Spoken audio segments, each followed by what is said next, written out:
Salut! Et ben tout d'abord, merci beaucoup d'avoir pris le temps de répondre à ce sondage.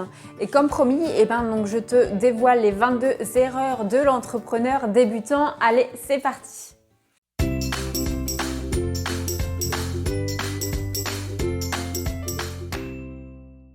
En 1, penser que l'entrepreneuriat en ligne, c'est facile. Détrompe-toi parce que même si on voit des vendeurs de rêves sur Internet qui te vantent les mérites du business en ligne, comme quoi tu peux travailler 3 heures par jour et gagner 10 000 euros par mois, faut peut-être pas pousser non plus.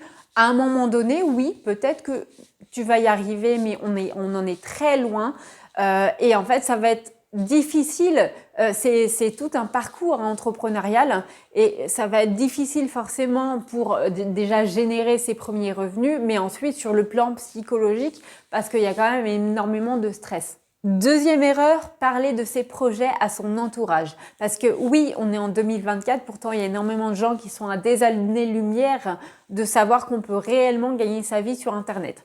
Donc, tant que tu n'as pas un projet vraiment bien défini, que tu n'as rien lancé encore concrètement, je te déconseille d'en parler parce que tu vas avoir différents types de réactions, soit des jaloux, soit des méfiants, soit des gens qui vont te poser tout un tas de questions. Enfin bref, ils risquent plus en fait de te démoraliser et on le sait en fait quand on lance un projet, déjà que nous, on a tendance à manquer de confiance en nous, mais alors si les autres en plus nous renvoient leur peur, ça va être terrible. Troisième erreur, ne pas réseauter. Le réseau dans le business, c'est la base. En fait, oui, tu peux démarcher en direct et tout, mais franchement, c'est pas hyper efficace. Ce qui marche le mieux, c'est vraiment le bouche à oreille. Et donc, faut en permanence, en fait, construire ton réseau au fur et à mesure. Parce que même en fait dans les moments où tu dis ok c'est bon, j'ai assez de clients et tout, faut toujours continuer à réseauter parce que le jour où par contre tu auras plus de clients, tu seras bien content d'avoir un beau réseau. Quatrième erreur, ne pas continuer à se former. Il faut toujours être dans un état d'esprit d'apprentissage. Ça, c'est vraiment le fondement même de l'entrepreneur.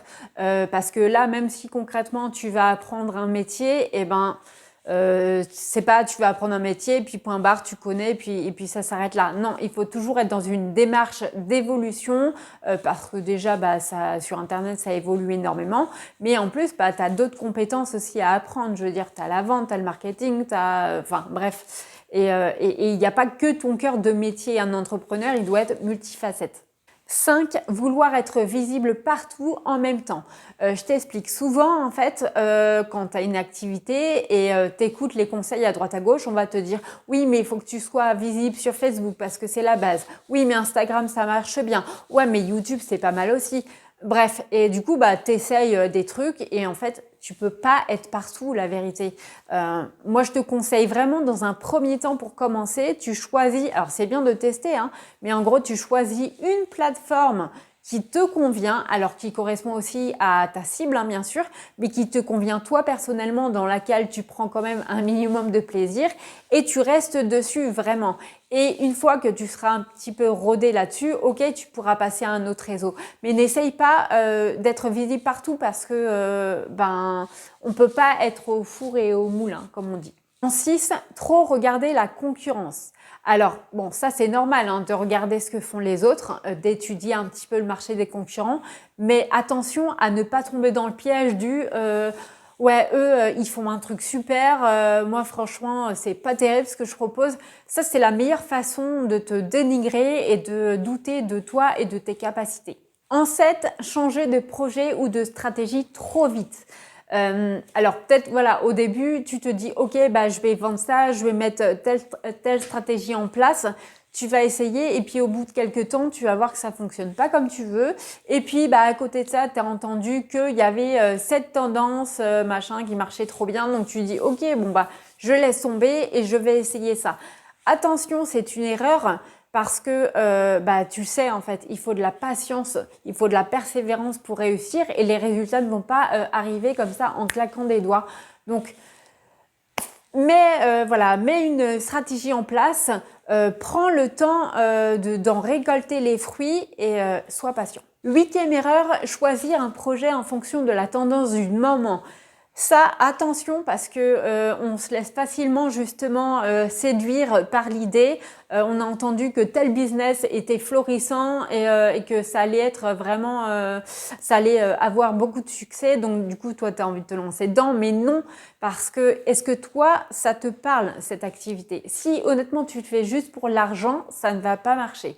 Et en plus, il faut bien se dire que une tendance, ça change. Donc en fait, si tu te lances dans un projet et que l'année prochaine, eh ben, tu as une autre tendance, tu vas faire quoi? En 9, ne pas avoir de pourquoi puissant. Donc ça rejoint vraiment le point précédent, c'est-à-dire que faut pas le faire uniquement pour l'argent. Il faut vraiment en fait partir dans quelque chose qui te parle, avoir un pourquoi, donc c'est-à-dire pourquoi tu veux faire cette activité. Et donc, tu as plein de pourquoi différents. Donc, je te renvoie, si tu veux, vers une vidéo que j'ai faite à ce sujet, comment choisir son pourquoi entrepreneur. Mais ça, le pourquoi, ça va être vraiment la clé qui va te permettre de persévérer dans les moments les plus difficiles. En 10, ne pas savoir gérer son emploi du temps. Parce que oui, en tant qu'entrepreneur, on est libre de décider qu'est-ce qu'on veut faire et quand.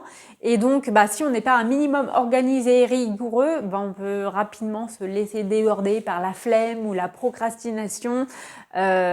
Donc, il y a plein de conseils à ce sujet, je ne vais pas tout évoquer là-dedans, mais en gros, voilà, faut se faire des plannings au mois, puis à la semaine, puis à la journée, en se fixant des objectifs, mais pas trop pour pouvoir quand même tous les atteindre et être satisfaite de ta journée. Et puis voilà, ne pas commencer à mélanger vie pro, vie perso, même si on s'entend que on est, on va dire, une entité et que forcément, voilà, à un moment donné, ça va se chevaucher. Mais voilà, essaye de séparer un maximum les choses. Va pas commencer à prendre des rendez-vous perso dans ton temps de travail, etc. parce que sinon, tu vas être largué. En 11, ne pas savoir gérer ses finances. Parce qu'en tant qu'entrepreneur, on a souvent un chiffre d'affaires en dents de scie. Et du coup, forcément, un mois, tu peux bien gagner et le mois d'après, ça peut être catastrophique. C'est pareil, des fois, tu vas être payé en début de mois, d'autres fois à la fin du mois. Et forcément, voilà, vaut mieux équilibrer le tout. Donc, si à un moment donné, quand tu gagnes bien, vaut mieux penser à mettre de côté pour les mois les plus difficiles. En 12, ne pas se lancer parce qu'il y a trop de concurrence. C'est faux parce que la concurrence est un excellent indicateur pour voir justement que le marché fonctionne. Tu vois, c'est un peu comme dans le rayon des yaourts ou n'importe quel rayon. Enfin, je veux dire, il n'y a pas une marque de yaourt blanc. Donc non, c'est très bien. Par contre, il faut juste que tu trouves, on va dire, ta différence par rapport aux concurrents. En 13, croire qu'il faut trouver l'idée du siècle pour se lancer. Là encore, c'est faux parce que ça sert à rien de réinventer la roue. Tu le laisses aux inventeurs, c'est leur job. Mais toi, concrètement, voilà, si d'autres l'ont fait, c'est que ça fonctionne. Faut juste le faire différemment. Voilà, va pas te creuser les méninges pour trouver le truc qui n'existe pas sur le marché. 14e erreur, penser que tu ne vas pas changer en devenant entrepreneur. Parce que c'est pas juste une activité professionnelle, c'est bien plus que ça. C'est toi qui vas changer. Parce que l'entrepreneuriat, ça permet vraiment une évolution personnelle et c'est ça qui est formidable. Alors, si tu es dans cet état d'esprit, non, moi je veux pas changer, je veux rester le même, là c'est clair que tu pars déjà très mal. Donc après, rien ne te dit que changer, ça veut dire changer en mal. En fait, tu peux très bien changer en bien et c'est ce qui va t'arriver. En 15, vouloir s'adresser à trop de monde. Alors oui, c'est tentant en fait dans tes contenus, dans tes offres, tu vas vouloir te dire ok, je vais viser large, on va dire dans ma thématique, comme ça je suis sûre d'attirer un maximum de gens. Mais quand on parle à beaucoup de gens, on parle à personne. Moi, je te conseille vivement de choisir une niche bien précise et en fait, ok, tu vas peut-être cibler moins de monde au départ, mais ces personnes-là, elles seront vraiment engagées, ça sera vraiment les bonnes personnes. En 16, penser que l'entrepreneuriat, c'est synonyme de totale liberté. Eh ben non, désolé de te décevoir. Oui, c'est sûr que tu es beaucoup plus libre qu'en tant que salarié, mais en fait, je veux dire déjà, ça dépend des activités. Par exemple, si tu fais du coaching, admettons, bah, des fois tu dois être, je veux dire, à telle heure disponible avec une connexion internet dans un endroit calme. Bref. Tu peux pas faire non plus 100% ce que tu veux. Et puis ensuite, ça dépend aussi bah, de tes revenus, hein, si tu gagnes bien ou pas. Et ça dépend de tes clients. Tu n'as peut-être plus de patron, mais tu as des clients qui, eux, peuvent aussi exiger certaines choses. En 17, faire trop confiance aux clients ou aux partenaires. Oui, je sais, c'est tentant, mais il vaut mieux quand même établir des règles, surtout avant des grosses missions. C'est bien de faire signer des contrats, par exemple, parce que même si la collaboration a l'air de très bien se passer au début, ça reste du business et on ne sait jamais ce qui peut arriver après. Donc, sois prudent, fais confiance, mais vaut mieux prévenir que guérir quand même. En 18, vouloir copier les autres. Alors malheureusement, c'est une erreur qui est assez courante parce que forcément, oui, tu as vu quelqu'un qui t'inspire, tu dis ouais, j'adore sa façon de faire, sa façon de parler, ce qu'elle propose. Sauf qu'en fait, déjà, si tu copies, ça risque fort d'être moins bien. Et puis en plus, ça va se voir hein, que t'es pas toi-même. Et puis aussi, c'est que les personnes, en fait, si elles se rapprochent de toi, c'est parce qu'elles aiment ta personnalité. Donc le but, c'est que tu inspires confiance et que tu restes toi-même. En 19, parler uniquement du chiffre d'affaires et non du bénéfice net. Parce qu'il y en a combien comme ça sur Internet qui te disent oui, machin a gagné 10 000 € de chiffre d'affaires en l'espace de quelques heures. Mais attends, c'est du chiffre d'affaires hein, qu'on parle. Hein. Alors quand t'enlèves, alors bien sûr ça dépend des activités après, mais quand t'enlèves déjà tout ce que t'as acheté, les impôts, l'URSSAF et machin, il te reste combien dans ta poche concrètement? Donc ouais, le chiffre d'affaires c'est bien joli, mais non, en fait nous ce qu'on veut c'est ce qui nous reste dans notre poche. 20e erreur, attendre le bon moment avant de se lancer. Alors ça c'est l'erreur classique du débutant, c'est-à-dire qu'on se dit oui mais non je suis pas assez prêt, il faut que j'ai plus de connaissances et puis là c'est pas le bon moment, ça sera plus facile dans 2 mois, dans 6 mois, bref en fait on se cherche des excuses. Alors bon après c'est à nuancer parce qu'effectivement il y a des fois où c'est pas optimum, mais c'est vrai qu'en fait ce qu'on dit et c'est vrai. Le meilleur moment, c'était hier. Le deuxième bon moment, c'est maintenant. En 21, être focalisé sur le résultat qu'on veut atteindre et non sur le chemin qu'on est en train de parcourir. Et ça, tu vois, c'est un truc sur lequel je suis en train de travailler, que j'ai encore beaucoup de mal. Parce que souvent, on se dit, ok, on se fixe des objectifs, on se dit, ok, je veux avoir fini tel projet à telle date, je veux gagner tant d'argent dans 6 mois, 1 an.